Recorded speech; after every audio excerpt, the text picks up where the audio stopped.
ನಮಸ್ತೆ ಸ್ನೇಹಿತರೆ.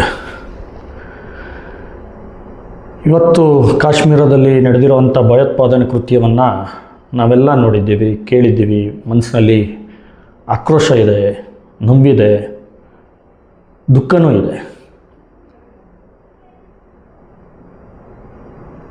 ಆದರೆ ಅಲ್ಲಿ ಮಾಡಿರೋವಂಥ ಕೃತ್ಯಗಳನ್ನು ಗಮನಿಸ್ತಾ ಹೋದರೆ ಕೇವಲ ಹಿಂದೂಗಳನ್ನು ಗುಂಡಿಟ್ಟು ಕೊಲ್ಲಬೇಕು, ಅವ್ರನ್ನ ಸಾಯಿಸಬೇಕು ಅಂತೇಳಿ ಯೋಚನೆ ಮಾಡಿ ಟಾರ್ಗೆಟ್ ಮಾಡಿ ಕೊಲೆ ಮಾಡಿದ್ದಾರೆ. ಕೇಳಿದ ಹೆಸರುಗಳನ್ನು ಕೇಳಿದ್ದಾರೆ, ಐಡೆಂಟಿ ಕಾರ್ಡ್ ಚೆಕ್ ಮಾಡಿದ್ದಾರೆ, ಜೊತೆಗೆ ನೀನು ಹಿಂದೂ ಧರ್ಮದವನ ಅಂತ ಕೇಳಿ ಅವರನ್ನು ಗುಂಡಿಟ್ಟು ಕೊಂದಿದ್ದಾರೆ. ಅದು ಗೊತ್ತಾಗೋಗಿದೆ ನಮಗೆಲ್ಲ.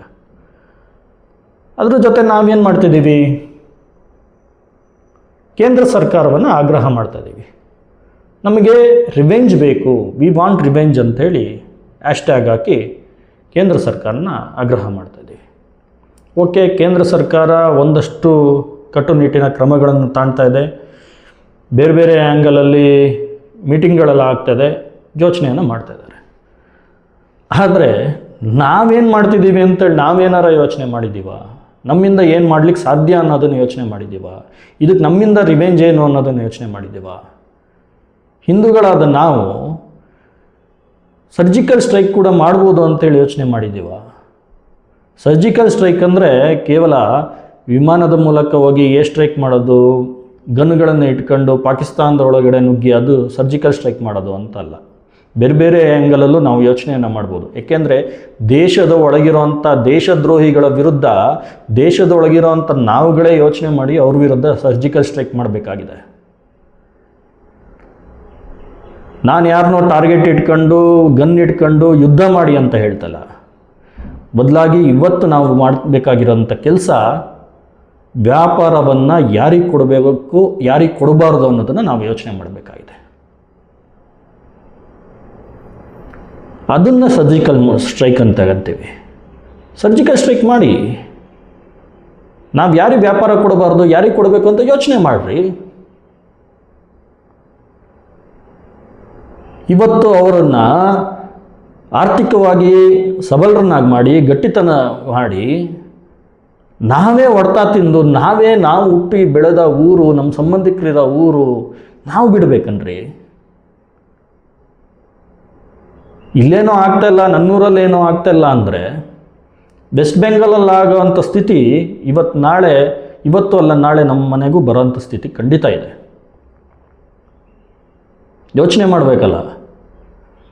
ಎಲ್ಲಿಂದನೋ ಒಬ್ಬ ಮುಸಲ್ಮಾನ ಬಂದ, ಯಾವುದೋ ಊರಿಂದ ಬಂದ, ಅವನು ಏನೂ ಇಲ್ಲ, ಬಾ ನನ್ನ ಮನೆ ಪಕ್ಕದಲ್ಲಿ ಜಾಗ ಇದೆ, ಅಲ್ಲಿ ಕೂತ್ಕೋ, ಅಲ್ಲಿ ನನ್ನ ಮನೆ ಇದೆ, ಖಾಲಿ ಇದೆ ಮನೆ ಅಲ್ಲಿ ಅಂತೇಳಿ ಹಿಂದೂಗಳು ಬಿಟ್ಕೊಟ್ರು.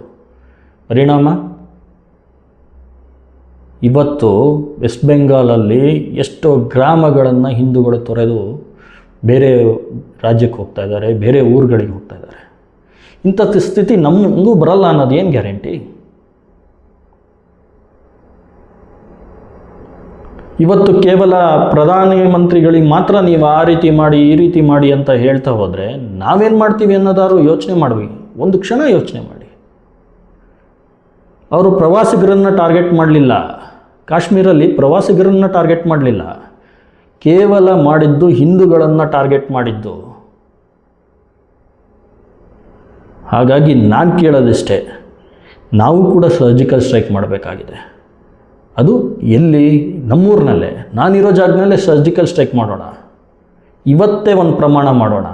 ನನ್ನ ಮನೆ ದೇವರ ಮೇಲಾಣೆ ಆಗಿರ್ಬೋದು, ಇಲ್ಲ ನನ್ನ ಮಕ್ಕಳ ಮೇಲಾಗಿರ್ಬೋದು, ನನ್ನ ತಂದೆ ತಾಯಿ ಗಂಡ ಹೆಂಡತಿ ಯಾರ ಮೇಲಾದ್ರೂ ಪ್ರಮಾಣ ಮಾಡಿ, ಇವತ್ತಿಂದ ನಾನು ಅನ್ಯ ಕೋಮಿನ ಸಮಾಜದವರಿಗೆ ವ್ಯಾಪಾರವನ್ನು ಕೊಡೋದಿಲ್ಲ ಅಂತ. ಇದು ನನ್ನ ಸರ್ಜಿಕಲ್ ಸ್ಟ್ರೈಕ್, ಇದು ನಾನು ಮಾಡ್ತಿರೋಂಥ ದೇಶ ಸೇವೆ ಅಂತಲೇ ಪ್ರಮಾಣ ಮಾಡಿ. ಅಷ್ಟೇ ಅಲ್ಲ, ಕೇಂದ್ರ ಸರ್ಕಾರಕ್ಕೆ ನಂದು ಕೆಲವು ಮನವಿಗಳಿದೆ. ಸಿಂಧೂ ನದಿಯ ನೀರನ್ನು ಮುಚ್ಚಿದ್ರೆ ಮಾತ್ರ ನಮಗೆ ಸಾಕಾಗಲ್ಲ. ಅವ್ರಿಗೆ ನೀರು ಬಿಡದಲೇ ನೀರನ್ನು ನಿಲ್ಲಿಸಿದ್ರೆ ಸಾಕಾಗಲ್ಲ. ನಮಗೆ ರಕ್ತ ಬೇಕಾಗಿದೆ. ಈ ದೇಶದ ಜನ ಕೇಳ್ತಾ ಇರೋದು ದೇಶದ್ರೋಹಿಗಳ ರಕ್ತ ಬೇಕು ನಮಗೆ. ವಿ ವಾಂಟ್ ರಿವೆಂಜ್ ಅಂತೇಳಿ ಕೇಳ್ತಾ ಇದ್ದಾರೆ. ಕೇಂದ್ರ ಸರ್ಕಾರನೂ ಈ ಮೂಲಕ ನಾನು ಆಗ್ರಹ ಮಾಡ್ತೇನೆ. ಕೇಂದ್ರ ಸರ್ಕಾರಕ್ಕೂ ಮನವಿಯನ್ನು ಮಾಡ್ತೇನೆ. ಯಾಕೆ ಅಂದರೆ ಹಿಂದೂಗಳು ನಿಮ್ಮನ್ನು ಪ್ರಧಾನಮಂತ್ರಿ ಅಂತೇಳಿ ಆ ಗದ್ದುಗೆಯಲ್ಲಿ ಕೂರಿಸಿರೋದು. ಯಾವ ಅನ್ಯ ಸಮಾಜದವರು ಬಂದು ನಿಮ್ಮನ್ನು ಕೂರಿಸಿಲ್ಲ.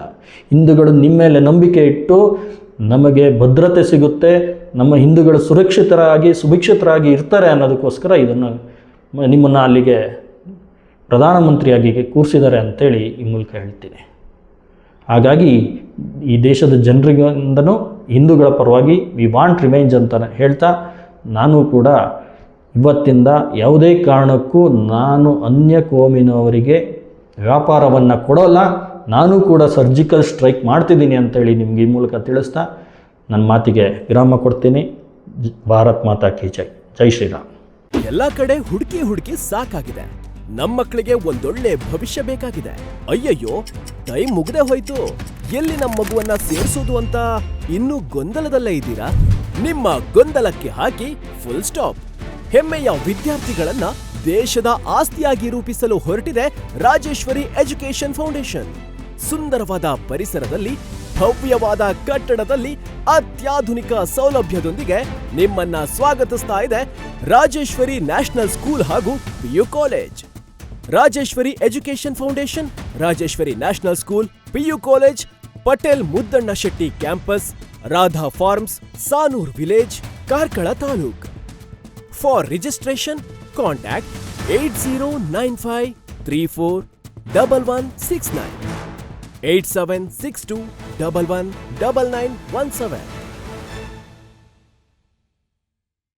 ಇಂತಹ ನೈಜ ಕುತೂಹಲ ಭರಿತ ಸುದ್ದಿಗಳು ನಿಮಗೆ ಸಿಗಬೇಕಂದ್ರೆ ರಾಜ್ಯದ ಪ್ರತಿಷ್ಠಿತ ಜನಪರ ಡಿಜಿಟಲ್ ಸುದ್ದಿ ಮಾಧ್ಯಮ ಪಬ್ಲಿಕ್ ಇಂಪ್ಯಾಕ್ಟ್ ಚಾನಲನ್ನು ಯೂಟ್ಯೂಬ್ನಲ್ಲಿ ಸಬ್ಸ್ಕ್ರೈಬ್ ಮಾಡಿಕೊಳ್ಳಿ. ವಿಡಿಯೋ ಇಷ್ಟವಾದರೆ ಲೈಕ್ ಮಾಡಿ, ನಿಮ್ಮಿಷ್ಟದವರಿಗೆ ಶೇರ್ ಮಾಡಿ ನಮ್ಮನ್ನು ಪ್ರೋತ್ಸಾಹಿಸಿ. ಹಾಗೆಯೇ ಫೇಸ್ಬುಕ್ನಲ್ಲಿ ಪಬ್ಲಿಕ್ ಇಂಪ್ಯಾಕ್ಟ್ ಫಾಲೋ ಮಾಡೋದನ್ನು, ಇನ್ಸ್ಟಾದಲ್ಲಿ ಜೊತೆಯಾಗೋದನ್ನು ಮಿಸ್ ಮಾಡಬೇಡಿ. ಜಾಹೀರಾತು ಹಾಗೂ ಬಿಸ್ನೆಸ್ ಪ್ರಮೋಷನ್ಗಾಗಿ ಸಂಪರ್ಕಿಸಿ 9606037450 ಅಥವಾ 9353224116. ಇದು ಪಬ್ಲಿಕ್ ಇಂಪ್ಯಾಕ್ಟ್, ಜನಶಕ್ತಿಯೇ ನಿರ್ಣಾಯಕ.